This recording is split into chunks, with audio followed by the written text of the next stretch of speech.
ከመሸ 3 ጥብቅ ሰበር ዜናዎች ተሰሙ። በአማራ ክልል በዛሬው ዕለት ከባድ ውጊያ ሲቀሰቀስ ወሎ ላይ እንደ ቅጠል ረግፏል የሚል መግለጫ ተሰራጭቷል። ወዲህ ደግሞ ከዓመታት በፊት ከኤርትራ የኮበለሉት ኤርትራዊው አምባሳደር ስለ ኢሳያስ አፈወርቂና ስለ አብይ አህመድ ከባድ ሚስጥርና ጉዶችን አሰምተው ተከስተዋል። ኢሳያስ አፈወርቂ ትራምፕ ላይ የሙጥኝ ያለው ስልጣኑን ለመጠበቅ ሲል ነው ሲሉም ተደምጧል። ይህ አንድ አፍታ ሚዲያ ነው። የከበረ ሰላምታችን በያላችሁበት የዓለም ዳርቻ ይድረሳችሁ። የተወደዳችሁ የአንድ አፍታ ሚዲያ ቤተሰቦች ለምሽት የተደመጡ መረጃዎችን አጠናቅረን መጥተናል። ለተለመደው እስከ መረጃዎቻችን ፍጻሜ ድረስ ቪዲዮ ላይክ እያደረጋችሁ አብራችሁን ቆዩ። ዋና ዋናዎቹን እናስቀድም። ወሎ ላይ ከባድ ውጊያ ተቀስቅሷል። መከላከያ ሰራዊቱም ስለ ምሬ ወዳጆ አነጋጋሪ መረጃን ይፋ አድርጓል። በወሎ ቀጠና ከማለዳ 12 ሰዓት አንስቶ ጠንካራ ውጊያ መቀስቀሱ የተሰማ ሲሆን ሰራዊቱ ምሬን የተመለከተ ጥብቅ መረጃ አጋርቷል። ምሬ የሚመራውን ጦር እንደ ቅጠል አረገፍኩትም ብሏል። በተጨማሪም መከላከያ ምርጫውን ለማደናቀፍ ሲንቀሳቀሱ ነበር ካላቸው የፋኖ ታጣቂዎች ጋር ሲዋጋ መዋሉን ገልጿል። በሌላ በኩል መንግስታዊ የመብት ኮሚሽን በበኩሉ በአማራ ክልል በሚገኙ ፖሊስ ጣቢያዎች ላይ ከፍተኛ የመብት ጥሰት እየተፈጸመ ነው በማለት ወንጅሏል። በቀዳሚነት የምናስደምጣችሁ መረጃ ነው። ከአዲስ አበባ ጎጃም መስመር በዛሬው ዕለት ጥቃት ተፈጽሟል። ታጣቂዎች መንገድ ላይ በፈጸሙት ጥቃት 12 ሰዎች ሲገደሉ 2 አውቶቡስ ተሳፋሪዎች ደግሞ ታግተዋል። ለተከታታይ ዓመታት በተደጋጋሚ በርካቶች ታግተው ደብዛቸው በጠፋበት የጓጽዮን መስመር ዛሬም በርካታ ሰላማዊ ሰዎች ስለመታገታቸው ተሰምቷል። ጥቂት የሚሆኑትን ተሳፋሪዎች መከላከያ ሰራዊትን በሰራው ኦፕሬሽን ማስለቀቅ መቻሉም ተገልጿል። ተሰሙታላችሁ። ከዓመታት በፊት ከኤርትራ ኮብልለው ወደ አውሮፓ የገቡት ኤርትራዊው አምባሳደር ጉድ አሰምተዋል። አብይና ኢሳያስ ደፍረው ወደ ጦርነት አይገቡም ሲሉም ተደምጧል። ባለፉት 2 ዓመታት የታየው የጦርነት ወሬ ወደ ተግባር ሊለወጥ አይችልም፣ ኢሳያስ ትራምፕን የሙጥኝ ያለው ስልጣኑን ለማራዘም ነው በማለትም ተናግሯል። ዝርዝሩን አጠናቅረን ይዘናል። በሌላኛው ከባህር ማዶ በተሰማ መረጃችን ደግሞ አክሲዮስ የዜና ወኪል 2 ምንጮቹን ዋቢ በማድረግ አሜሪካና ኢራን የተኩስ አቁሙን በ60 ቀናት ለማራዘም እና በኒውክሌር ፕሮግራሟ ላይ ለመደራደር መስማማታቸውን ዘግቧል። እነዚህን መረጃዎች በስፋት እንመለከታለን። እንደተለመደው ቪዲዮን ላይክ አድርጋችሁ በመጀመር አብራችሁን ቆዩ። ወደ ዝርዝሮቹ እናምራ።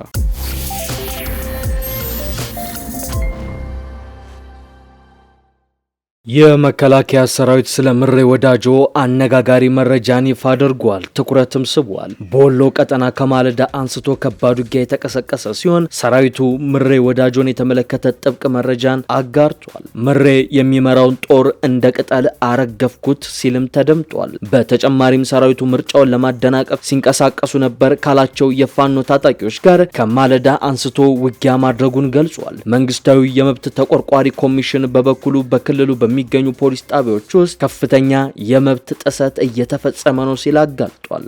በመጪው ሰኞ የሚደረገውን 7ኛው ሀገራዊ ምርጫ ተከትሎ በአማራ ክልል የሚንቀሳቀሱ አማጺ ኃይሎች ከዛሬ ጀምሮ እስከ ምርጫው መጠናቀቅ ድረስ መንገድ እንዲዘጋ ወስነዋል። ይህንንም ውሳኔያቸውን በትላንትናው ዕለት በፋኖ አመራሩ አቶ አስረስ ማረ ዳምጠ በኩል አሰራጭተዋል። በማህበራዊ ሚዲያ ላይ ይህ ውሳኔያቸው ምን ያህል ተፈጻሚ እንደሆነ ማረጋገጥ ባይቻልም ከዛሬ ማለዳ አንስቶ ግን በክልሉ በርካታ ስፍራዎች ከባድ ውጊያ መቀስቀሱ ነው የተመላከተው። በተለይም በወሎ ቀጠና የበረታ ውጊያ እየተደረገ ስለመሆኑ ከስፍራው የወጡ መረጃዎች አረጋግጠዋል። ይህን የውጊያ ውሎ በተመለከተ መከላከያ ሰራዊቱ የፋኖ አመራሩን ምሬ ወዳጆን በስም በመጥቀስ አጭር መረጃን አሰራጭቷል። በመረጃውም ከማለዳ አንስቶ ከፋኖ ታጣቂዎች ጋር ሲዋጋ እንደዋለ ይገልጻል። ሰራዊቱ በደቡብ ወሎ ዞን ቦረና ወረዳ ጽንፈኛ ሲል በጠራው የፋኖ ታጣቂ ኃይል ላይ እርምጃ መውሰዱንና ሲዋጋ መዋሉን ይጠቅሳል። የፋኖ ታጣቂዎች የአገር ክህደትና የህዝብን ሰላም እያወኩ ነው ሲል የሚከሰው መግለጫው በምሬ ወዳጆ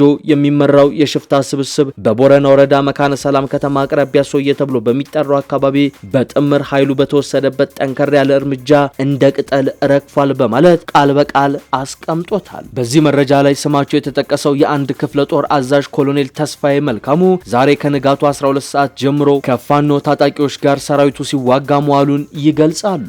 የፋኖን ዓላማም ሲናገሩ የህዝብ መገልገያ የሆኑ የባንክ ተቋማትን ለመዝረፍና የህዝብን ምርጫ ለማደናቀፍ አቅደው እየተንቀሳቀሱ የነበሩ የጥፋት ቡድኖች ናቸው ሲሉ ገልጸዋቸዋል። ኮሎኔሉ ይቀጥሉና አስቀድሞ በተቀናጀ ጥቃት እጁን መሳሪያው ላይ ሳያነሳ ሙሉ በሙሉ ተመቷል በማለት ነው መከላከያ ሰራዊቱ በዛሬው ዕለት በደቡብ ወሎ ዞን ቦረና በነበረ ውጊያ ድል እንደቀናው የሚጠቅሱት። በመከላከያ ሰራዊት በኩል በእንዲህ መልኩ ድል ቀናኝ እንደ ቅጠልም አረገፍኳቸው፣ እጃቸውን መሳሪያው ላይ ሳያነሱ ሙሉ ለሙሉ መታዋቸው የሚል መግለጫ ሲሰራጭ፣ በአንጻሩ የፋኖ አማጺዎች በፕሮፓጋንዳ ልሳናቶቻቸው በኩል ድል እንደተቀዳጁ በመግለጽ ላይ ይገኛሉ። ይህ በእንዲህ እንዳለ መንግስታዊ የመብት ተቆርቋሪ ኮሚሽን በክልሉ በሚገኙ የፖሊስ ጣቢያዎች ውስጥ ከፍተኛ የመብት ጥሰት እየተፈጸመ እንደሚገኝ በዛሬው ዕለት አጋልጧል። የኢትዮጵያ ሰብአዊ መብቶች ኮሚሽን ኢሰመኮ በክልሉ በሚገኙ የፖሊስ ተጠርጣሪዎች ማቆያ ውስጥ ሰፊ የሰብአዊ መብት ጥሰቶች እየተፈጸመ መሆኑን በመጥቀስ ስጋቱን አጋርቷል። ኮሚሽኑ በፖሊስ ማቆያዎች ውስጥ ህገወጥ ስርዓቶች መፈጸማቸውን፣ ተጠርጣሪዎች በህጉ መሰረት ፍርድ ቤት አለመቅረባቸውን፣ አካላዊ ጥቃት መኖሩንና የተጠርጣሪዎች የመጎብኘት መብት መነፈጉን ይገልጻል። ይህ ስጋት የቀረበው ኮሚሽኑ በክልሉ የተለያዩ ዞኖችና ከተማ አስተዳደሮች ስር በሚገኙ 32 ፖሊስ ጣቢያዎች ላይ ባካሄደው የክትትል ስራ ግኝቶችን በተመለከተ ባደረገው ውይይት ላይ ነው። የኢሰመኮ ክትትል ተከትሎ በተደረገው ውትወታ በክልሉ የተለያዩ አካባቢዎች ለ172 ሰዎች መፍትሄ መሰጠቱ፣ በደቡብ ወሎ ዞን ደሴና ኮምቦልቻ ከተሞች በሚገኙ ፖሊስ ጣቢያዎች አብዛኞቹ ተጠርጣሪዎች በተያዙ በ48 ሰዓታት ውስጥ ፍርድ ቤት መቅረባቸው፣ በወንጀል የተጠረጠሩ ሰዎች ከትዳር አጋሮቻቸው ወይም ከቤተሰቦቻቸው፣ ከቅርብ ዘመዶቻቸው፣ ከጓደኞቻቸው ጋር የሚገናኙበት አሰራር ተዘርግቷል ብሏል። ይሁን እንጂ በባህር ዳር፣ በጎንደር፣ በሰሜን ጎጃምና በሰሜን ሸዋ ዞኖች በሚገኙ የፖሊስ ጣቢያዎች አሁንም ድረስ ከባድ የሰብአዊ መብት ጥሰት ይፈጸማል በማለት ነው ያጋለጠው። ከነዚህ መካከል ሰዎች ያለ ፍርድ ቤት ትዕዛዝ የሚይዙና በ48 ሰዓታት ውስጥ ፍርድ ቤት የማይቀርቡ መሆኑ፣ ወቅታዊ ጉዳይ በሚል የተያዙ ተጠርጣሪዎች እስከ 7 ወር ድረስ ፍርድ ቤት ሳይቀርቡ ለተራዘመ እስር መዳረጋቸውንም ያብራራል።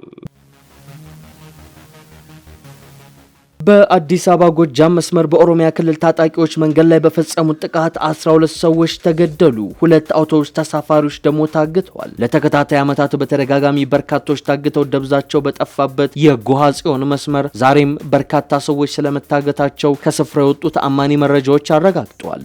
በኦሮሚያ ክልል ከጎሃ ጽዮንና ቱሉ ሚልኪ መካከል 2 የታታ ባስ ተሳፋሪዎች ታግተው እንደተወሰዱ መረጃዎች ጠቁመዋል። ታጣቂዎቹ እገታውን ለመፈጸም በተሽከርካሪዎች ላይ በከፈቱት ጥቃት ተሳፋሪዎች መኪና ውስጥ እያሉ በተተኮሰባቸው ጥይት ስለመገደላቸው ሹፌሮችን በተመለከተ ተአማኒ መረጃን የሚያጋራው የሾፌሮች አንደበት ዘግቧል። የታጠቁ ኃይሎች መኪናው ላይ ተኩስ በመክፈት ውስጥ በተቀመጡበት በጥይት በመመታታቸው 12 ሰዎች ህይወታቸው ያለፈ ሲሆን ቀሪዎቹን አፍነው ወስደዋቸዋል ይላል መረጃው። ተከታትለው ሲጓዙ በነበሩ ባሶች ላይ ታጣቂዎች በከፈቱት የተኩስ እሩምታ ከሞቱት በተጨማሪ የቆሰሉ አሉ። እገታው በተፈጸመበት ቦታ አቅራቢያ መከላከያ ሰራዊት በስምሪት ላይ እንደነበር የተገለጸ ሲሆን 30 ገደማ ሰዎች መከላከያ ሰራዊቱ በሰራው ኦፕሬሽን ከእገታ አስመልጧል። መከላከያ ከ30 በላይ ሰዎችን ከእገታ ያስመለጠው ከታጣቂዎች ጋር ባደረገው የተኩስ ልውውጥ ሲሆን ቁጥራቸው በውል ያልታወቁ ደግሞ ታግተው ተወስደዋል። ሰላማዊ ሰዎች ሀገር አማን ብለው ሲጓዙ ህይወታቸው የተቀጠፈው በዚያው መስመር መታገታቸው በተሰማ በአንድ ሳምንት ልዩነት ነው። የዛሬው እገታ የተሰማው በቅርብ በዚያው መስመር የታገቱ ሰላማዊ ሰዎች የገቡበት ሳይታወቅ ሲሆን በዜጎች ላይ የተፈጸመው የአፈና ጥቃት ጆሮ አልተሰጠውም በሚልም መነጋገሪያ ሆኖ ነበር። መንግስት በየጊዜው የሰላማዊ ዜጎች ህይወት የሚቀጠፍበትን የአዲስ አበባ ጎጃም መንገድ ደህንነት እንዲያስጠብቅ በተደጋጋሚ ጥያቄ እየቀረበለትም ይገኛል። እገታ በሚፈጸምበት ቦታ ተሽከርካሪዎች አልፎ አልፎ ታጅበው እንዲያልፉ እየተደረገበት አጋጣሚ የነበረ ቢሆንም በዘላቂነት ጥበቃ ማድረግ ወይንም ሌላ የመፍትሄ አማራጭ እስካሁን አልተገኘለትም። በዚህም ታጣቂዎች በየጊዜው የተጓዦችንና የሹፌሮችን ህይወት ለመቅጠፍና ለማገት ምቹ ሁኔታ እንደተፈጠረላቸው ይነገራል። አቶ ኢሳያስ አፈወርቂና ጠቅላይ ሚኒስትር አብይ አህመድ ደፍረው ወደ ጦርነት አይገቡም ሲሉ ኤርትራዊ አምባሳደር ተናገሩ። ባለፉት 2 ዓመታት የታየው የጦርነት ወሬ ወደ ተግባር ሊለወጥ አይችልም ያሉት አምባሳደሩ ኢሳያስ ትራምፕን የሙጥኝ ብሎ ስልጣኑን ማራዘም ይፈልጋል ሲሉም ተደምጠዋል። ከዓመታት በፊት የኢሳያስ አፈወርቂን አገዛዝ ተቃውሞ ወደ አውሮፓ የኮበለሉት አምባሳደር አምደብርሃን ወልደ ጊዮርጊስ በዛሬው ዕለት ከቢቢሲ ትግረኛ ጋር ሰፊ ቃለ መጠይቅ አድርገዋል። በቃለ መጠይቅ አይበቃቸውም። ባለፉት 2 ዓመታት የኢትዮጵያ መንግስት ሲያደርግ የነበረው ዛቻ በእውነት ለጦርነት እንዳልሆነ ገልጬ ነበር፣ ሊያደርገውም አይችልም። ይህ አሁን የተረጋገጠ ይመስላል ብለዋል። በዚህም እንደማሳያ ያቀረቡት ፕሬዝዳንት ኢሳያስ አፈወርቂ በኤርትራ 35ኛ የነጻነት ቀን ላይ ባደረጉት ንግግር እንደባለፈው ዓመት ትኩረት አለመስጠታቸውን ነው። የትራምፕን አስተዳደር የወዳጅነት ፖሊሲ ለውጥ እንደበረከትም እንደመርገምትም የተመለከተው ሻዕቢያ ለጊዜውም ቢሆን ሊጠቀምበት ይፈልጋልም ይላሉ አምባሳደሩ። የኤርትራ ህዝብ በአንድ ግለሰብ ፈላጭ ቆራጭነት ውስጥ እየኖረ አሜሪካ ኢሳያስን ወዳጅ ካደረገች የተደገሰው ጦርነት የመቀስቀስ እድሉ እንደሚጠብ ተናግሯል። አቶ ኢሳያስ ኤርትራ ፍጹም ቆሞ ቀርና እንደ ሀገር የቆረቆዘች ዜጎቿ በደህንነት የሚማቅቁባት አገር ፈጥሯል ሲሉ የሚከሱት አምባሳደሩ ኢሳያስ አፈወርቂ ላለፉት 3 አስርተ ዓመታት ኤርትራን አንቀው ይዘው ፈጽሞ ምንም አይነት እድገት ከማያሳዩት ቆሞ ቀር ሀገራት መካከል አንዷ አድርጓታል በማለትም ከሷል። አምባሳደሩ ኢሳያስ በኤርትራ 35ኛ የነጻነት ቀን በዓል ላይ በዓለም አቀፍ ጉዳዮች በተለይም በአሜሪካ ላይ የተመሰረተ ንግግር ማድረጋቸው የራሷ አሮባት የሰው ታማስላለች አይነት ነገር ነው ብለውታል። አቶ ኢሳያስ ስለ ዓለም አቀፍ የህግ የበላይነት ይናገራል። የሀገር ውስጥ የህግ የበላይነት ግን የለውም፣ ህገ መንግስት የለውም፣ ተቋም የለም፣ ፓርላማ ነጻ ሆኖ ፍትህ የሚያስተዳድር ፍርድ ቤት የለም። ስለዚህ እንዲህ አይነት ሁኔታ ፈጥረ ሳለ ስለ ዓለም አቀፍ የህግ የበላይነት ልትመጻደቅ የሚያምርህ ልትመጻደቅ ብትሞክር የሚያምን የለም።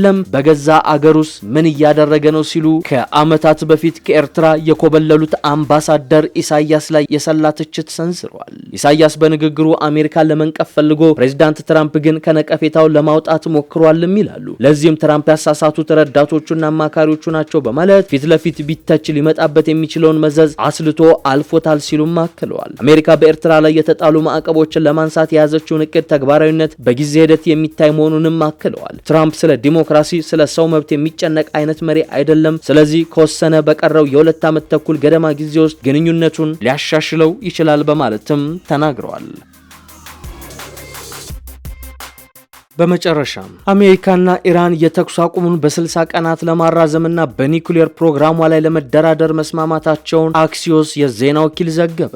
አክሲዮስ 2 የአሜሪካ ባለስልጣናትን ጠቅሶ እንደዘገበው ስምምነቱን ፕሬዝዳንት ትራምፕ እስኪያጸድቁት እየተጠበቀ ነው ብሏል። ሁለቱ ሀገራት ከስምምነት ላይ መድረሳቸው የተዘገበው ኢራን በኩዌት የሚገኘው የአሜሪካ ጦር ሰፈር ላይ ጥቃት መሰንዘሯ ከተዘገበ ሰዓታት በኋላ ነው። አክሲዮስ ሁለቱ ሀገራት መስማማታቸውን ከዘገበ በኋላም የዓለም የነዳጅ ዋጋ ቅናሽ ማሳየቱን ጠቅሷል።